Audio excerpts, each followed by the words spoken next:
What is up, guys? My name is Casey James, aka The Quality Ace, and today I'm going to be talking about my top 10 movies of all time. Now, I do say my, I very much doubt that everyone has these as their top 10 movies, and that's kind of good because there's a lot of top 10, videos out there, so to have everyone have the same opinion, it's kind of boring because you'll be like, okay, well, Watch Mojo did that, these are my top 10 movies. These are the movies that I just enjoy the most. I think have incredible characters, an incredible storyline, ends well, starts well, it pretty much has everything that I look for in a movie.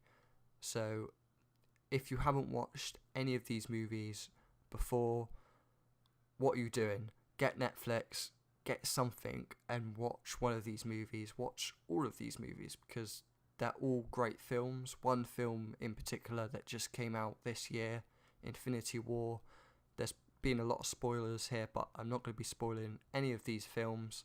So if you do want to watch them, I won't spoil any endings. I'll just tell you kind of the story of each of these films. So I'm going to be talking about honourable mentions first and movies I haven't watched. So I haven't watched the Godfather trilogy. I know the last one wasn't that good.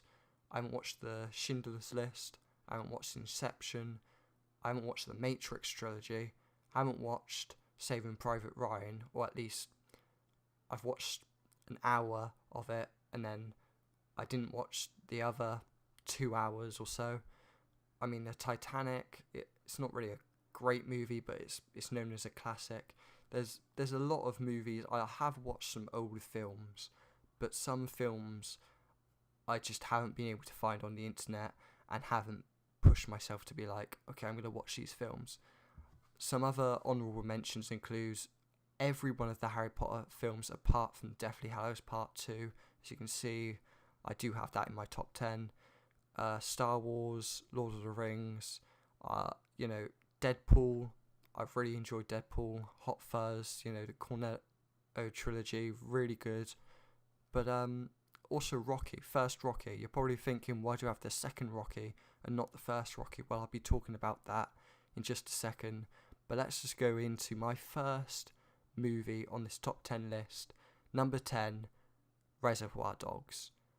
So I'm a huge fan of Quentin Tarantino, and Reservoir Dogs was one of the last films I watched. I watched The Kill Bills, I watched Django Unchained, I watched Pulp Fiction, I watched Hateful Eight, then I watched Reservoir Dogs, and it's amazing. It really, really is. It's about a gang of criminals that come together to do a heist, and one of them is undercover, one of them is an undercover cop, and we learn it before they do, and it's just a completely interesting story. You have Steve Buscemi as Mr. Pink, you have Tim Roth, you have Michael Madden, you have the Wolf from the car insurance commercials.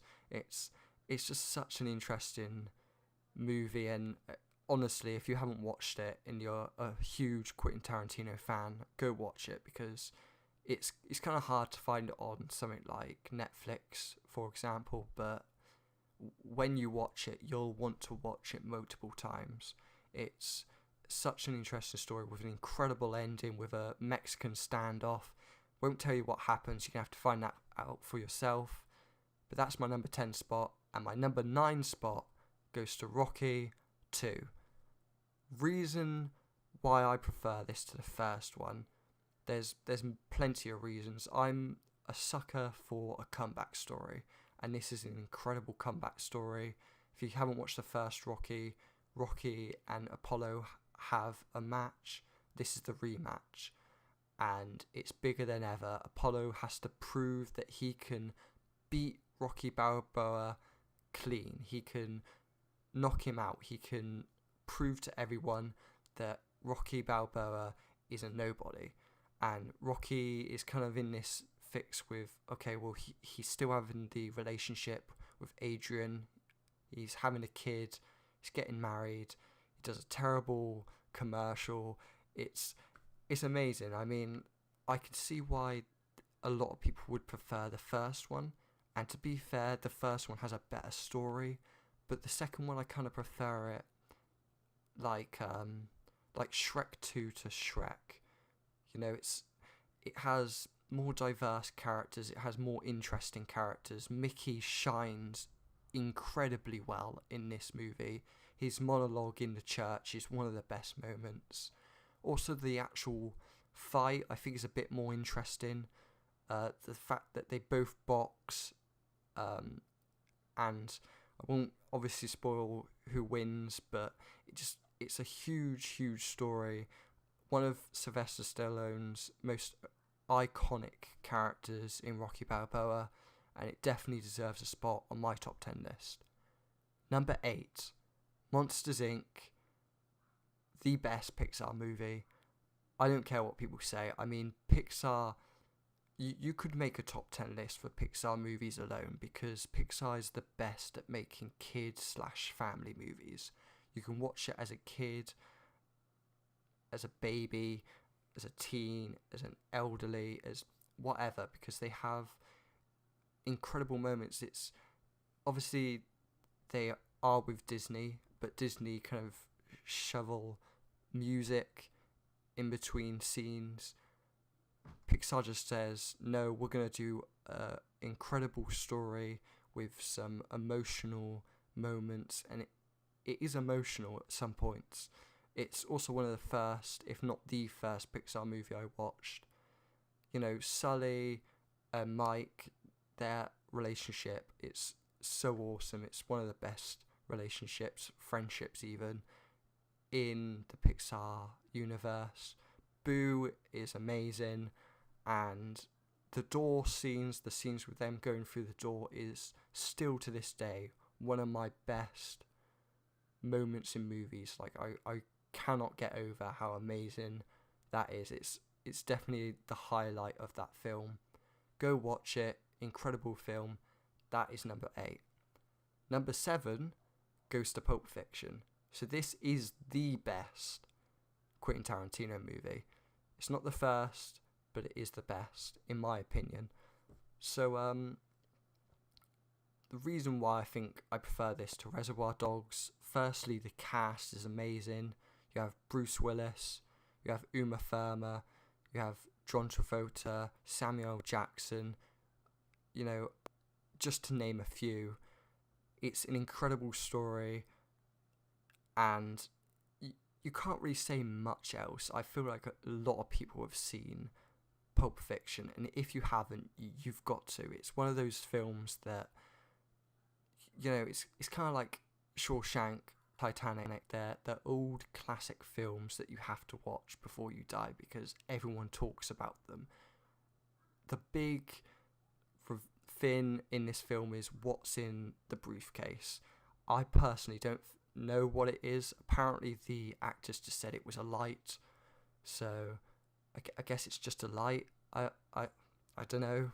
That's probably it. This film's definitely more disturbing than Reservoir Dogs, especially with this torture scene being a little bit more disturbing. The Marcellus Wallace character, obviously a very interesting character there. You know, this definitely showed very well how Quentin can go from putting the middle or the end of the film at the start and kind of working a way around it and not doing start to finish, and, you know, kind of muddling the story up, making it make sense, and almost knowing what's already going to happen to these characters, but still making an interesting story in the process. That goes to my number 7. My number 7, Pulp Fiction. Number 6, Home Alone. The best Christmas movie ever. It's that movie that everyone's like, it's Christmas, we've got to watch Home Alone. Because Home Alone isn't just something you can watch at Christmas, because it's not about a snowman, it's not about Santa, it's not about reindeers. It's just about a boy who gets left at home and beats up robbers. It's centers around Macaulay Culkin, growing up with a lot of siblings. They're going to go on holiday and he's left behind, and he notices that 2 burglars is trying to break in. Again, if you haven't watched this film, you have to. I mean, Christmas is kind of coming up. I'm starting to see there's 18 weeks till Christmas, or 16 weeks till Christmas, and I couldn't care. I mean, it really... Why do people do that? Why do people go like, okay, well, it's this time till Christmas? It's still quite long if you think about it. However, it is an incredible film. Go watch it. This gets my number 6 spot. My number 5 spot will get into the top 5 movies. Avengers Infinity War. When I watched this in cinema, this kept me quiet for the last 20 minutes. This is the movie that I cannot spoil for people who haven't watched it, because when it comes out in movies, I know people are going to be going on it and trying to find out what happens at the end. You get all of these characters come together. You got the Guardians of the Galaxy, you got the actual Avengers, then you got Black Panther, you got Spider-Man, you got Thanos is this amazing character with a backstory with Gamora, and really showing that he can be justified. He wants to wipe out half the universe to make sure that our planet isn't... We aren't destroying our planet. He wants to get rid of half the universe, so there's more space, and we don't destroy it. We don't destroy what we've been given. So Thanos is kind of this justified character. There's no Hawkeye. I don't know why. I mean, they explain why Ant-Man's not in this, because Ant-Man vs. the Wasp, very close on getting this to this list. Obviously, I'm joking. Like, everyone was like, Avengers Infinity War or Ant-Man vs. the Wasp. What are you going to watch? Ant-Man vs. the Wasp has my tickets every day. I'm sold. I'm going there first in line. But in all seriousness, the best movie in the MCU. Incredible characters and a very impactful ending. Will he get all the stones? You'll have to see. This gets my number 5th spot. Number 4, The Dark Knight. This is simply the best Batman movie, and everyone can talk about Heath Ledger's portrayal, but there's so much more than that. There's Two-Face. Harvey Dent is incredibly portrayed. You've obviously got Bruce himself, Batman, portrayed by Patrick Bateman, or is that his name? I don't know. But the point is, he is one of the best Batmans, and the story itself, it does go on for a long time, but they show that they can make it interesting, they can make it funny, they can make your heart pump. There's some very big deaths in here. I'm not going to spoil it. You've got Officer Gordon as well, amazingly portrayed by, another character who is in Harry Potter himself. And it's just an incredible film. But this gets my number 4 spot, not quite at number 1. But yeah, it's definitely considered one of the best Batman films. Number 3, Shawshank Redemption. So you were probably thinking at the start of this, okay, he might have just muddled these films up. It does look like, okay, well, he's going to have it in like a Z. Shawshank is number 3. I know, this is considered one of the best films of all time, and rightfully so, because it's about a man who's falsely accused, as they kind of try to make it out to be, and he gets a life sentence pretty much. He's there for a long time, and he gets the absolute shit beaten into him at the start. He makes friends with Morgan Freeman, Red himself. Red is definitely the most interesting character in this story, and it's just one of those films that is a must watch. It's definitely considered one of the best movies. I know a lot of people are going to be thinking, why are these two movies above it? Well, I'm going to be talking about it now. Second place goes to Warrior. Now, this is the movie out of every one of them I'm pretty sure no one has seen, or most of you haven't seen. If you haven't seen it, it is Tom Hardy's best portrayal yet. It's about two brothers who go into the octagon in a MMA tournament, both for two reasons. One is the family man, Brendan Carlin, who is doing it because his family is in, money problems, and he needs to win this. He needs to win the jackpot just to save his family from getting evicted from their home. He's already working more than one job. His wife is working constantly, and it is definitely putting a lot of strain on them. On the other side, we have Tom Hardy's character, Tommy, who is kind of this washed up drunk, as you will. He kind of follows in his dad's footsteps, and he's in it for the fact that he was in the war. He was in the Corps with a good friend of his. He died, and now he wants to give the money to the family of his mate, and he just wants to show his support.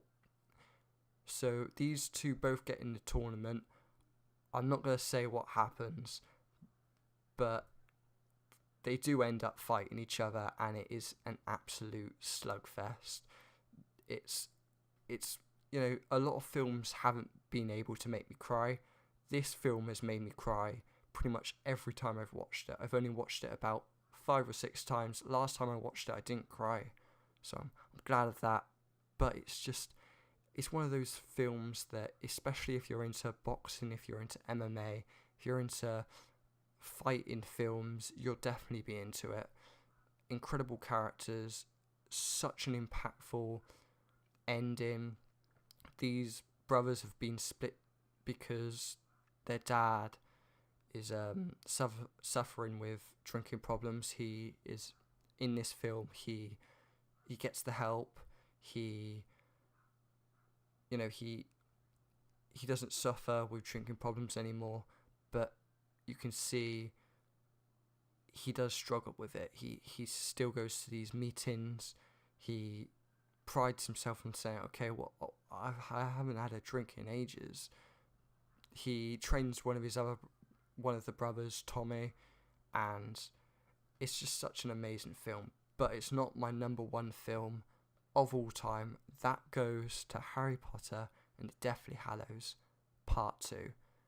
This film, if you're a Harry Potter fan, you will know that this is just such an amazing movie for a Harry Potter fan, and that's probably why I have it as my number one film, because Harry Potter is just my best franchise. I never get bored of it, even though I'm not one of those people who constantly watches it. I probably watch it maybe once a year or so. I don't want to keep watching it, because I feel like if you watch something so much, even if it's something you really like, it kind of loses the focus. Likewise with Warrior, I didn't watch it so many times because I knew it was such a sad ending. But with Harry Potter, if you know the Harry Potter story, it's about this boy who is an orphan. He gets raised by the Dursleys. He comes to Hogwarts to learn magic, and he learns about this Lord Voldemort who wants to kill him. He doesn't really know why, Voldemort, just, he's evil, he doesn't like him, doesn't like his parents, he doesn't like anyone. You meet characters like Ron, Hermione. It's some great stories, and to be fair, the first film out of the franchise I think is probably the worst. Even though I really enjoy it, like every film that's come out after it has just been better. And this film is an incredible ending. If you guys don't know what Horcrux is, it's basically where Voldemort has split his soul into multiple objects, and near the end of the film, they need to destroy all of them. And Harry finds out something about himself, and it's incredible. Snape is amazing in this film. When he gives Harry his tears, and then Harry gets to look back at his past with his mother Lily, it's incredible. The only thing that ruined this movie, and I watched a top 10 list about